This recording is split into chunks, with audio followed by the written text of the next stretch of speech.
para lang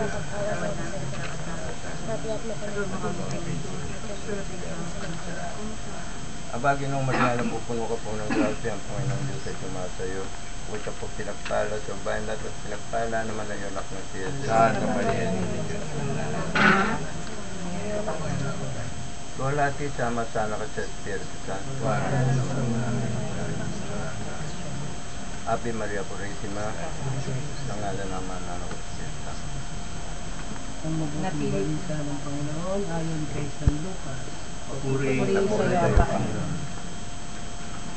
Si Jesus at ang kanyang mga alagad ay nagpatuloy sa kanilang paglalakbay at pumasok sa isang layon. Malugod silang tinanggap sa tahanan ni Marta.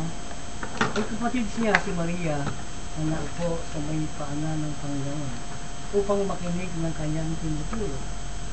Si Marta naman ay abalang-abala sa paghahanda. Kaya lumapit siya kay Jesus. At ang sabi, Panginoon, bali wala po ba sa inyo na pinabayaan ako ng kapatid ko maghanda ng nag-iisa? Sabihan nga po ninyo siya, tulungan naman ako. Sinabi ng Panginoon sa kaniya, Marta, Marta, nababalisa ka at abalang-abala sa maraming bagay. Ngunit isa lamang ang kailangan. Pinili ni Maria ang mabuti at ito'y hindi aalisin sa kanya. Ang mabuting balita ng Panginoon. Pinupuri ka namin.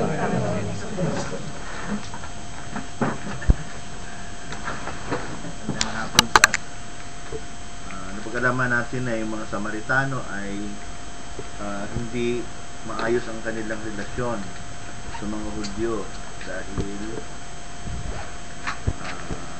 mayroon silang hidwaan.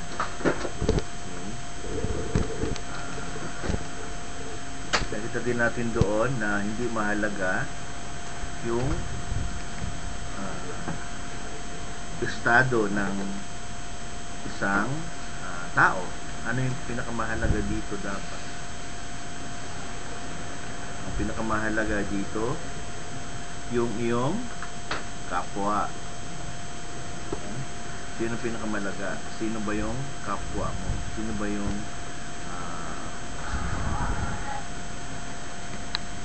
yung nangangailangan o mas higit na ang nayon. Malugod silang tinanggap sa tahanan ng Marta. okay. Siyempre, Hanggang doon lang. Gabo. Tahanan ni Marta. tahanan ni Marta. hindi ko lector. Okay. Sino yung kapatid ni Marta? Si Maria. Maria. At anong ginawa ni Maria? Nakaupo siya sa harapan ng Panginoon eh. Upang makinig sa kanyang sa tinuturo ng Panginoon. Saan siya bandan naupo? Sa paanan. Sa paanan. Paanan.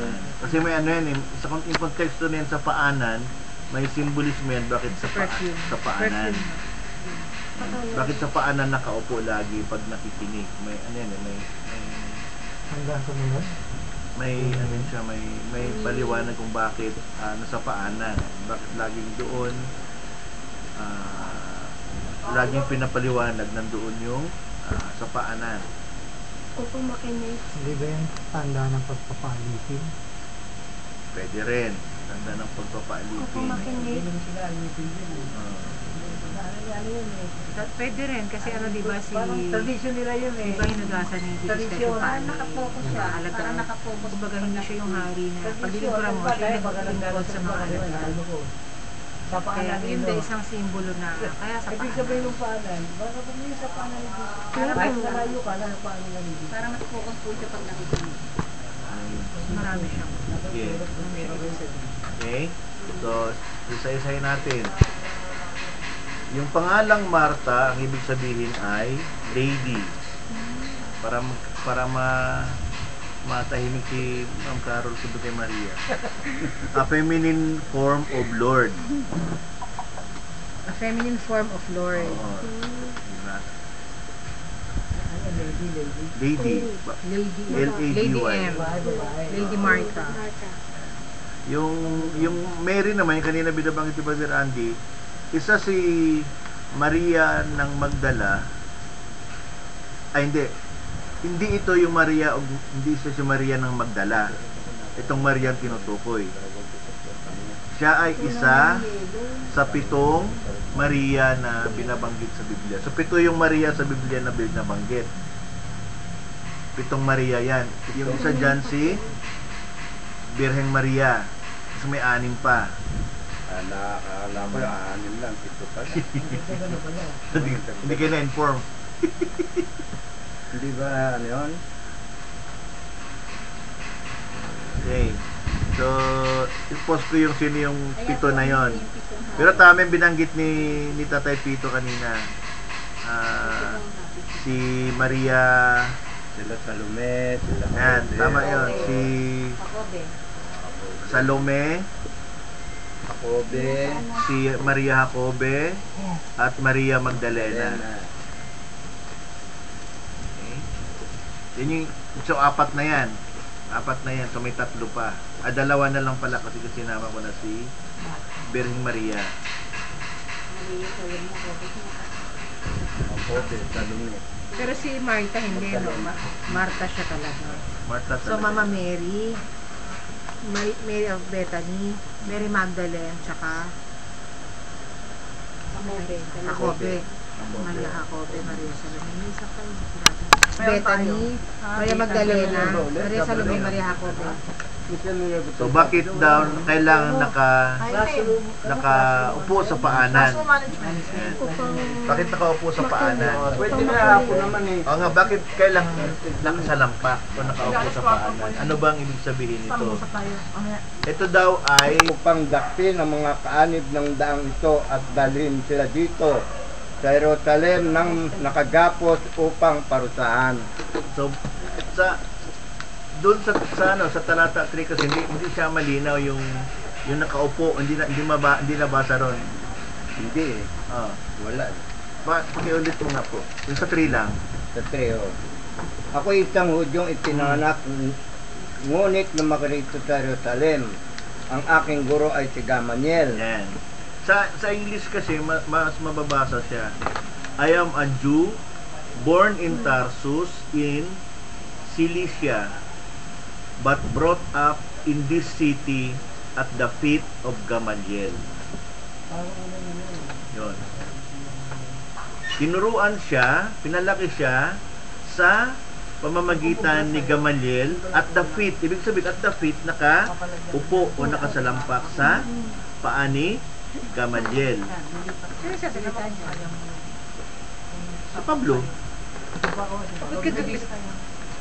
Nakalagay lang dito. Gawa na nga eh, Ngunit Pablo. lumaki rito sa Jerusalem. Oo. Pag gawa, hindi na siya itatanong ko. Hindi na nga raw direkta eh. Pag inaano po yung salita na kaloob. Sa gawa kasi, anong kasalita si Pedro tsaka si Pablo? Dalawa sila. Ang nagsulat niyan, si Lucas. Gawa ng mga apostol. Dito eh. Yan. Itaas, panglakad. Mama, Nababasa ko naman. Kaya lang parang ano, parang malabo pa rin. parang malabo yung isa. Baka tabi. Baka tabi. Sorry po. Hindi ko lang. Gamaliel. Lahat Lucas. Sa dictionary na pala yung ano, hindi gaya ng Juan. Hindi mababasa yung salitang sa paanan. Pero sa English na translation, kumain. Para sa akin, parehong mahalaga yun. Kaya lang, Sige, Brother Rudy. mas priority mo yung makinig bago ka gumawa. Oh. Parang ano dyan eh. Kasi dalawang Christian yun, di ba? Dalawang Christian sila eh. Di ba Christian, pinili ng isa, makinig, tsaka isa hindi makinig. Kasi alam niyo ba ibig sabihin ng Martha? Ano, Martha Wade. ilang beses yung Martha? Martha? Ilang beses? Dalawa po. Ano sinabi niya kila Abraham? Abraham. Si Moises, ano sabi? Moises, dalawa. Eh si Saulo, si Saulo. Ano sabi kay Saulo nung nung nadapa siya? Ano sabi ni Jesus Christ? Saulo, bakit mo ako pinagulit? Laging dalawa. So ano ibig sabihin ng dalawa? Bakit dalawa? Siyempre Makinig ka. babae. Makinig ka. Yun ha? Makinig ka. Ayun na ibig sabihin nun. Makinig ka. Huwag ka magugas ng plato. Wala naman sinabi. Ang sinabi ng makinig ka. Talagang wala naman dapat sinabi. yung lalaki. Parang ganito. Kasi what's Nap! Nap! Binanggit na lang. Silence kasi masyadong seryoso. Makinig ka! Two times. Marta, huwag ka maglaba, makinig ka sa akin. Ayun, Dito ka oh. upo sa paanan ko. Makinig ka sa tuturo ko sa iyo. Hindi naman, hindi paglalaban, hindi magugat. Sinabi ko, Halimbawa na kasi Talaga naman, oo. Confirmation na niya na tinatawag niya attention Oh, mo. yun. yes. Yun lang ibig sabihin. Kino-confirm niya, Yes. kinukuha niya attention mo. Kay Abraham, kay Moses, kay Saulo, ngayon kay Marta.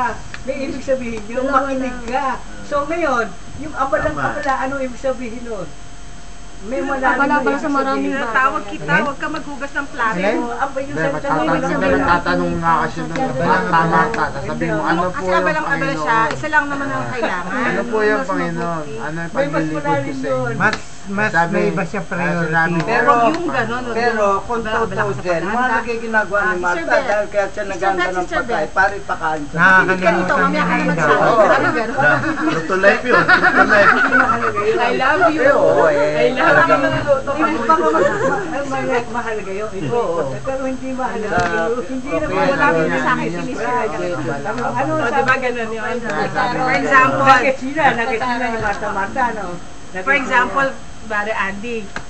Sister Bet, magkinig ka, mamaya ka na magsaing. Parang gano'n. Diba? Diba, I got it? Diba, I got it? Pagka na sinabi mo, warning na yun. Alam mo na yung sabihin nun. Yes, ayan. Either way, kahit alin doon. Alam mo, kung galit na galit na tatay mo sa'yo, 3 beses pa nga eh. Diba? 1. Alam mo na yung ibig sabihin nun, galit na tatay mo. Pag sinabi 3, diba? Yun na nga, 1, 2, 3. Yung dalawa lang, warning na yun na yun na. Alam mo na, yun na yun, kahit hindi sabi ni Jesus Christ na Si Boyet, pag tinatawag na asawa niya, Boyet, So ito na yung gagamitin ko kay pag Padre galit na yung Rich. asawa niya, Ito-transfer ko na. Antonio, Dito nga pala. Tonyo, hoy Tonyo. yung ibig sabihin yun. Pag lalong galit na, Antonio Marcos. Sabi naman. Buong Hindi, buong si- pangalan. Yung Si basta-basta, ha? Boyet, pag tinatawag ng asawa niya, pag gabi na, Tonyo. hoy, ano, tawag dito? Tonyo. Boyet, matulog ka na, sabi gano'n. Hindi pa rin matutulog si Boyet, nandun pa kami. Hoy, ano, Tonyo. Ayaw pa rin. Magiging Tonyo Gabi na. na. Tonyo, gabi na. Pata ayaw pa rin. Antonio Marcos, magigising ka pa ng maaga. Binubuo na yung pangalan, pati apelido. So dito yung pagkasabi ni Jesus Christ. Ano yun? Pag ano yun, paglalarawan na kinakailangang makinig lahat ng mga tagasunod ni Kahit hindi Jesus. sabihin makinig ka, understood na yun. Makinig ka. Pinagsasabihan, Marta. Followers, mga tagasunod ay makinig pag sinabi. Kahit Christian ka kasi, Christian na kayo eh. Tagasunod ko na kayo eh. Di ba? Ngayon, bakit ano sabi yung abalang-abala? Yan, Parang- mas malalim na meaning yan. Ano ang ibig sabihin ng abalang-abala kasi, once na abalang-abala, nakaka-distract din tayong tao eh. Parang kagaya Yung nung nakaka-distract tayo, nakakawala ng yun, di ba? Pag sinabing abalang-abala ka, abala ka sa gawain, nung di-distract ka sa isang gawain. Sabihin, nakakawala ng pansin yung ituturo sa'yo, yung dapat mo malaman. Kung minsan nga, hindi ka makarating dahil kinawayan ka. Daan ka muna. Hindi ka na nakarating. Ayun. Ayun yung ibig sabihin nung ng kabalang-kabala, nakaka-distract tayo, nadi-distract tayo sa gawain, sa isang gawain. Yun yung kabalang-kabala, nadi-distract. Kayo, ano sabihin, bakit tayo, yung distract na yun, ano ang sabi dito ni Santiago? Ito, sabi ni Santiago dito, nasa Santiago 1:22. So, basahin ko lang, sa lang ito, ha? Sige. Sabi niya, sabi ni dito, mamuhay kayo ayon sa salita ng Diyos. Ano yung sinasabi ni Jesus yung salita, di ba? Manuturo yung salita yun, yung Biblia, yung words of God. pinag-aaralan ni Jesus Christ yung salita niya Biblia yun, di ba? Santiago, ano raw? Kuya? Santiago 22. Santiago 1:22. Santiago 1. Okay. Santiago 1:22. Ay sabi niya dito. Pagpapaalala sa pagtuturo ng salita ng Diyos. Yan, pakikinig at pagsasabi. Mamuhay kayo ayon sa salita ng Diyos. Kung ito'y pinakikinggan lamang ninyo, ngunit hindi nyo naman sinasagawa, dinadaya ninyo ang inyong sarili. Nakikinig nga kayo, iba naman ang ginagawa mo. Iba'y nasa isip Iba yung iniisip. Diba? Nakikinig ka, sige, naglalaba ka So, ng hindi sapat yung pakikinig, kundi may kaakibat na. Tinuturo. So, yung tinuturo ng pagbasa natin sa Ebanghelyo ay lesson o aral sa panalangin. Bakit napunta sa panalangin? Anong kagnayan sa panalangin? Bakit siya napunta sa panalangin? Ang pinaka-aral nito ay panalangin. Dahil si Maria ay lumapit kay Jesus na may daladalang problema. Diba? Problema niya si Maria na hindi tumutulong sa kanya, na nakaupo at nakikinig. Diba yung sinabi sa talata? Pero siya rin ang nagbigay ng solusyon. Tama? Anong solusyon sinabi ni Marta kay Jesus? Pagsabihan nga ninyo si Maria na tulungan ako. Tulungan naman ako. So hindi tayo pwedeng magdasal na yung dasal natin may solusyon na tayo na gagawin ni Jesus. Kumaga, nakikiusap ka pero alam mo na pala yung solusyon. O hindi ganon. Dapat wag ganon. Oo. Dapat wag ganon. Hayaan mo ang Diyos na gumawa para sa problema mo. Anong tugon sa problema mo? Diba? Dapat Huwag pangunahan. At nung narinig, wag pangunahan ang Diyos. Kasi si Marta, may sagot na siya kaagad. Diba? May sagot na siya kaagad. Kasunod siya. At nung narinig niya yung sagot ni Jesus, syempre, ano pakiramdam niya although hindi binanggit dyan? Diba? Masakit. Na-offend, nalungkot, masaktan. Kasi yung nagsalita, si Jesus na mismo, diba? Ano sabi ni Jesus? Hindi aalisin Sa kanya. kanya. Pinili ni Maria ang mabuti. Oo. Hindi aalis. So, mabuting pinili niyo makinig. Ibig sabihin yung request ni Martha rejected ni Jesus Christ. Kasi siya ka nagbigay ng solusyon. Siya, pinangunahan mo ko eh. Diba? So, kung prayer mo, Lord, Eh, na po ba? ikaw na po bahala, pero sana ganitong araw may bigay. O, patay tayo. Huwag ganon. Kumbaga, Diba? Parang biglaan lang. Parang huwag ka na lang humiling kasi Oo, ano yung huwag Kaya ka na nga lang sinabi humiling. mo na Alam mo na pala Lord, gagawin eh. kayo Bakit na mo ba? bahala. Bakit mo pa sasabihin sa kanya? Alam mo na pala. Tapos, Diba? Lord, Yun. kayo na bahala. Pero So, sana- ano yung meron dito na pwede nating isusog? Sa bird. Ay, Si ganun pala. Ganun pala Maria, yung si Maria, Berheng Maria, Hindi ina pala ni susunod Jesus, yung- nung kasalan sa Kana, di ba? Naubos ang alak, Dapat pala hindi- lumapit siya kay Jesus. Kay Jesus. Okay. Anong sinabi ni Maria kay Jesus? Nandito ba ba tayo? Yan, kwento ko. Yan.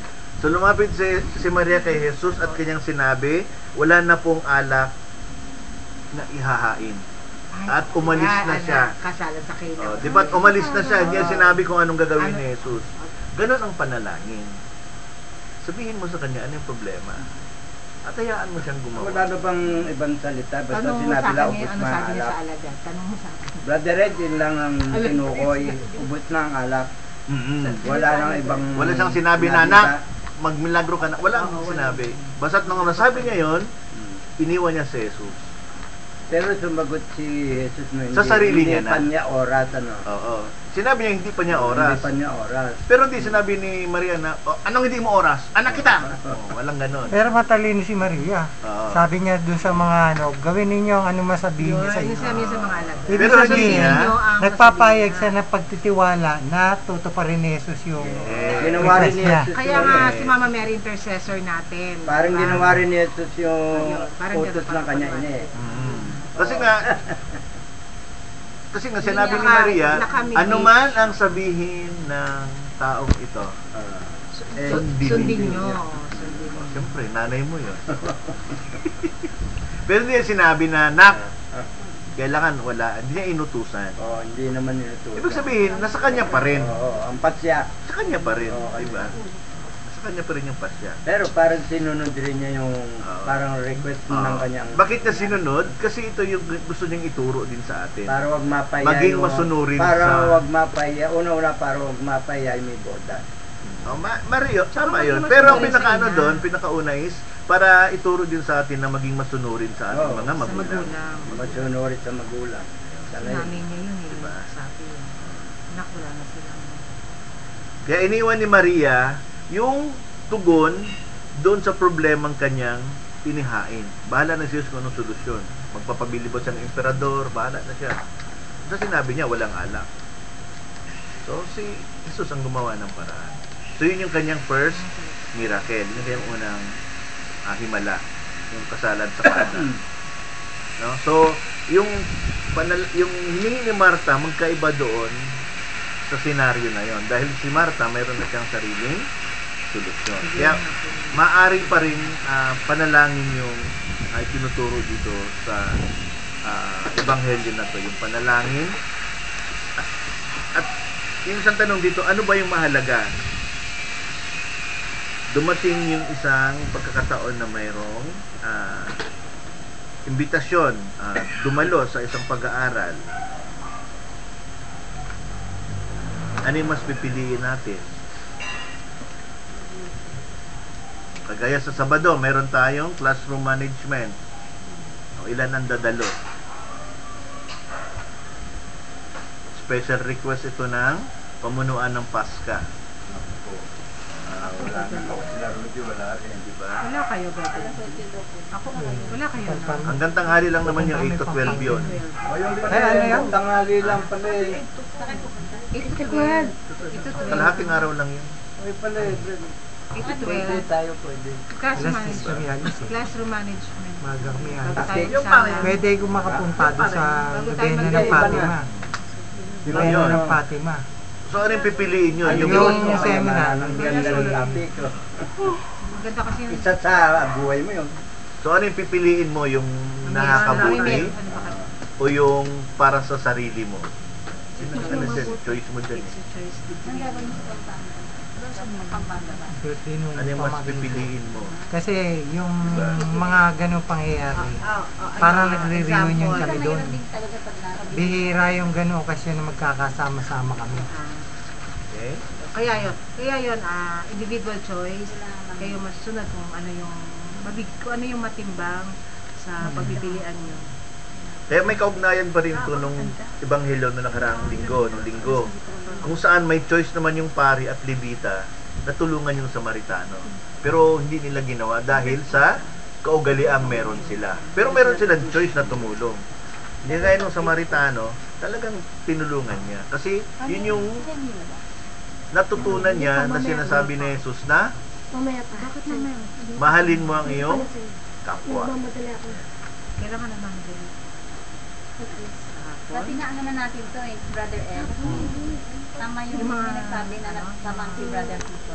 Na natanakay na natin ito. Kasi di ba minsan nag-issue sa nasa pag-direct So nung mga una natin mga LBS, natalakay na natin ito. Tapos nagtanong nga tayo, kung pipiliin kayo, sino kayo? Si Maria ba? Si Maria o sa Martha. Magkaiba yun. Naano yung Martha way? Buwan ni Martha. Ibig sabihin, hindi lang naman sa pagkain, okay na, mga bisita mo, pakainin mo, walang problema yun. Yun ang hospitality nila eh. Hospitality, ba ano? Hospitality ang tawag doon. Walang problema. Hospitable ba? Ang bisita niya si Jesus eh. Tama ba yung pronunciation ko? Tama.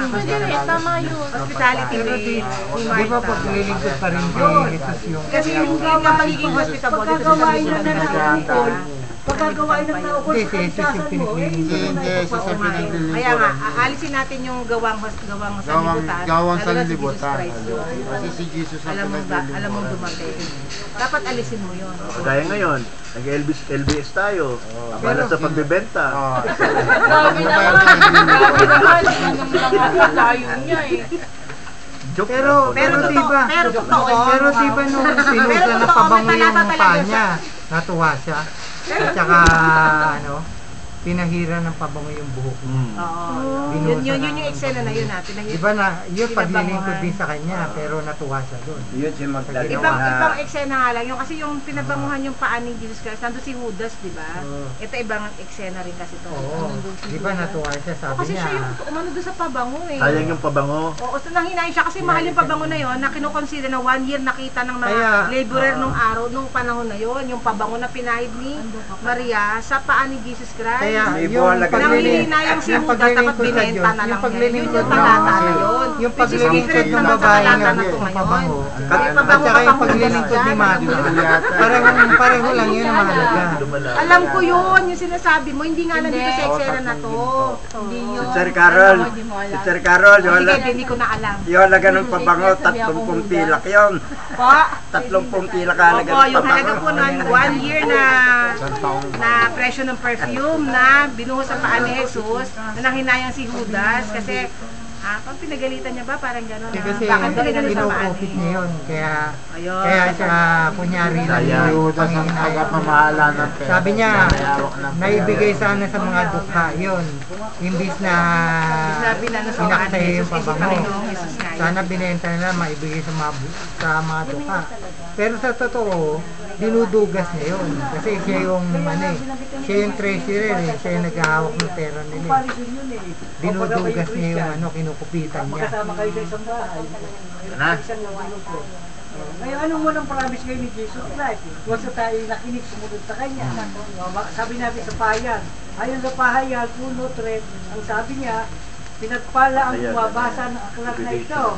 at mga nakikinig ng propesya nito at tumutupad na nasusulat dito sapagkat malapit na maganap ang wakas. So sabi niya magpapalad ng mga bumabasa, nakikinig at tumutupad ng mga salita ng mga propesya. Sa pahayag, 1:3. Kaya pala sabi niya kay Martha, Martha, Hindi aalisin.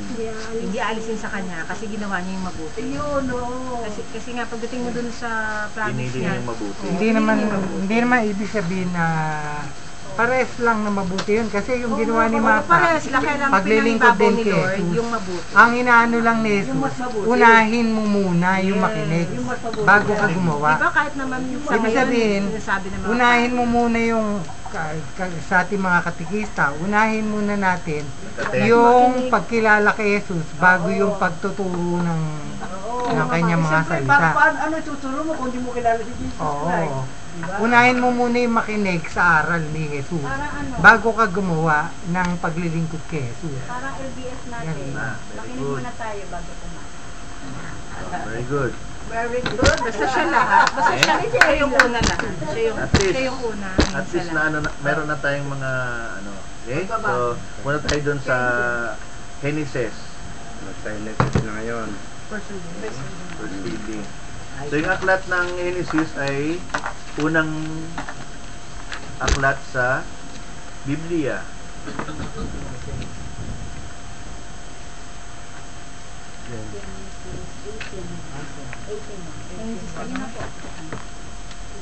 Ano? Okay? Genesis 18. 18 to 10.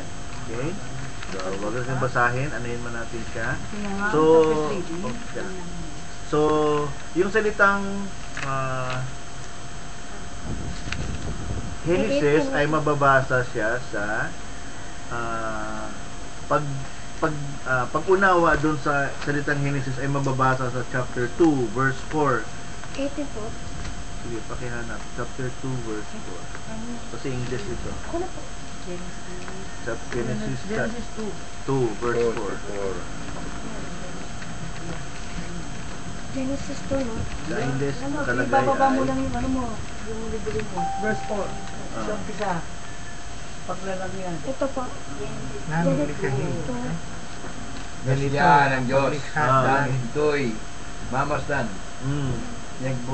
Binagbukod niya ang liwanag at ang dilim.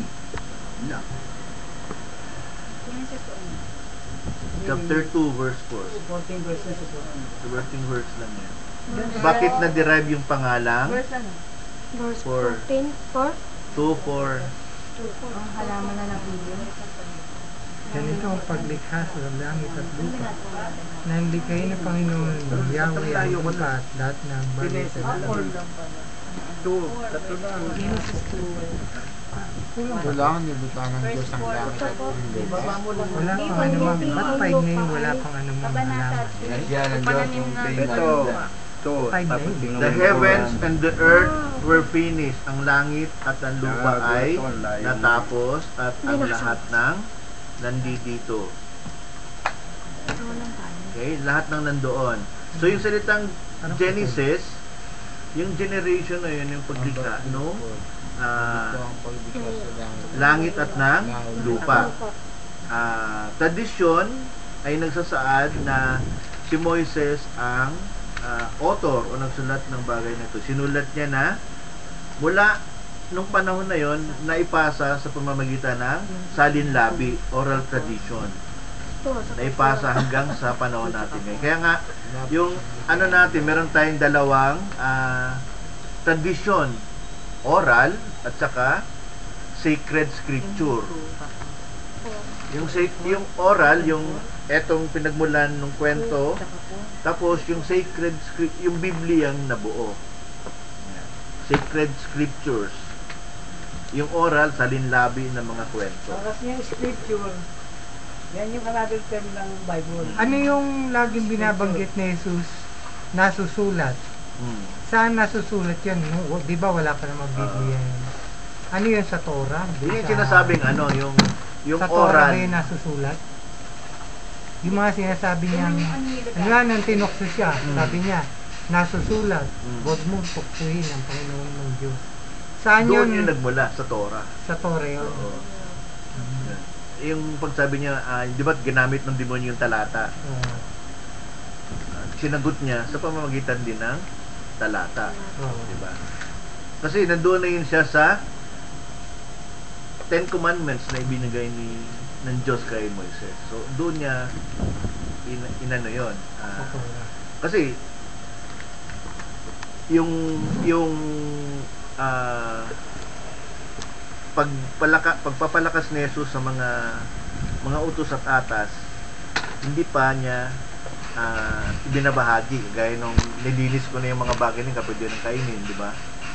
Lahat niya nilinis ko na, so pwede nang kainin. Mula doon sa lumang tipan, unti-unti niyang pinapalakas yung batas na ibinigay. Ayan.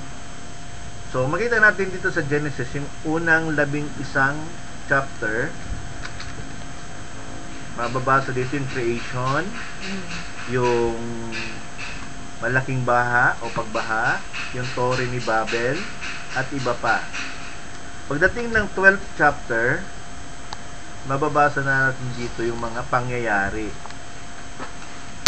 Ay kasing kahulugan nito sa panahon natin ngayon. Okay? Mababasa natin sa Salmo 95:6. Ano nakasabi doon?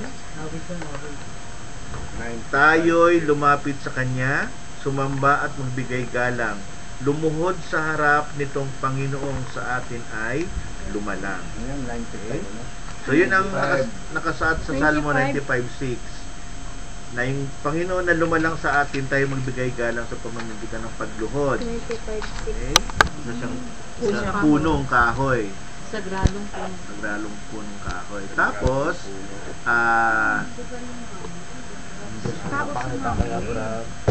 nga, in honor nga. In honor. Sa Sansa Mambel. And in honor.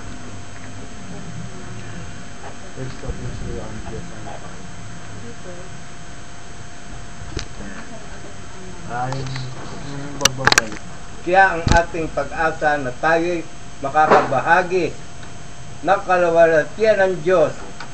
Tapos na, hanggang doon lang. 28. Ang neto pala 28. Yan ang dahilan kung bakit ipinangangaral namin ni si Kristo.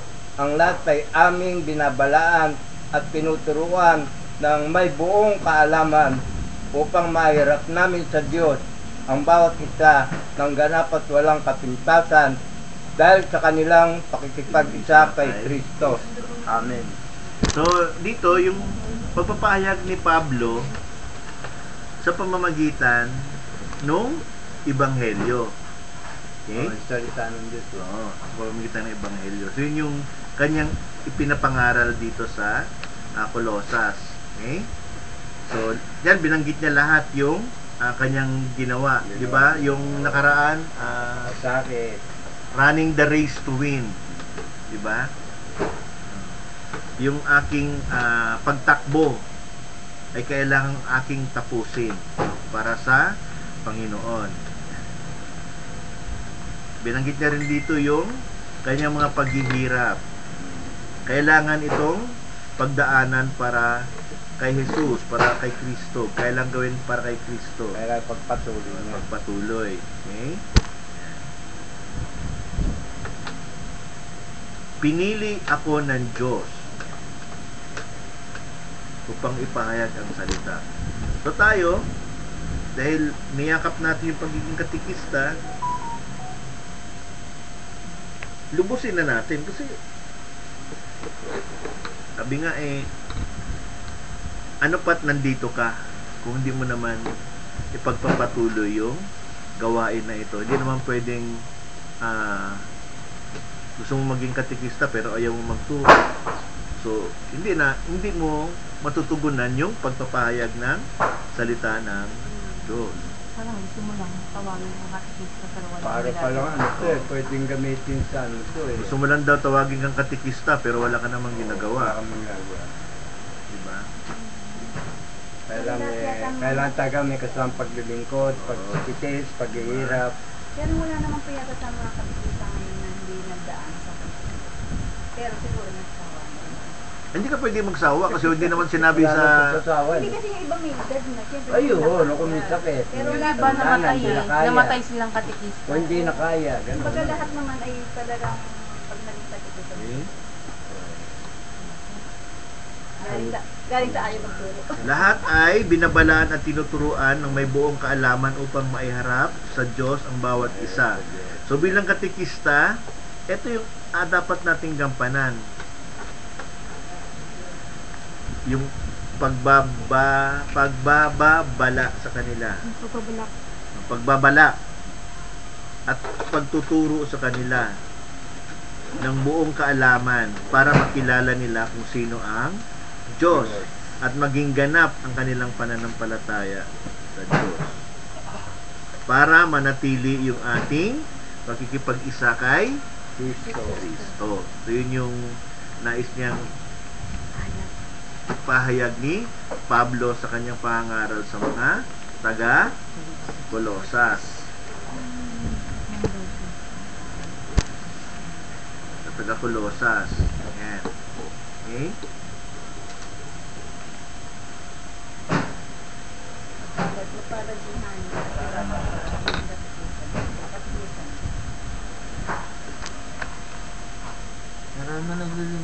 So makita natin dito sa ikalawang pagbasa yung issue na nakaakibat nito. Yung unang issue rito ay yung pagpuno kung ano ba yung mga kakulangan. Kaya nga sa atin sa Paska, pag may absent, sinasalo. May sumasalo. Ako, ganun sa ko eh. Diba? Pag may absent, may sumasalo. Okay? At yung ikalawa ay yung pagdurusa, paghihirap ni Jesus. Hindi nangahulugan na yung isa ay mas mahalaga at yung isa hindi. Pareho silang may halaga, may value silang pareho. Hindi na ba nagtuturo siya, Brother Ed, yung sa hulong-kulong ng babae siya, yun na lagi kong sinasalo. Yung mga asawa yung nagtatay siya. Sophia? Hindi na nagtuturo, no? Lagi pa rin eh. Lagi ko sinasalo yung sarko eh. May sakit pa rin. Kaya pagsalita. Pag nagsalita siya ganito. Mabagal na siya. Hindi mo siya makakausap ng matagal. Ganun siya Pero ano yung... Pero mabait yun. Maganda mag-Bible study dun sa kanila. Kasi may hapunan. May pahapunan. Kaya ang birthday no, nando kami nila Rudy. talaga, dulo. Yung birthday no, nando kami lagi nila Rudy. Matawag doon. Pinupuntahan namin. Ha? Pagka mayroon, Nabutan ko yun. Ulong-ulong tawag doon, ano eh. nasa unahan. Ang ba tawag doon sa lugar nila? Ano, pagkera. Panggera. Palmera pala, palmera. Binyag kayo sa mga... Panyero. Ikaw nagsasama kami sa mga tuturo sa kaya matulog. Kami si Jolo. Sinasama kami. Ngayon pa lang. Ngayon pa lang naman yan. So, Parang matani. so, ang pinakaplano ng Diyos para sa daigdig ay Marunong na. Sino po? pag-isahin, pagbatiin ang lahat sa pamamagitan ni Jesus. Okay? Hindi pag-awayin, pagbatiin, magkasundo. Yan. So yung misteryo rito ay para maging isa sa paniniwala at pananampalataya kay sobrang init eh. Ano, dala ko yung gamit. Baka isa ka din sa hindi mag-uwi. Pinapayag. Pinaparinggan Parang ka na. pinaparinggan kita. Aray ko, sige, ikaw lang.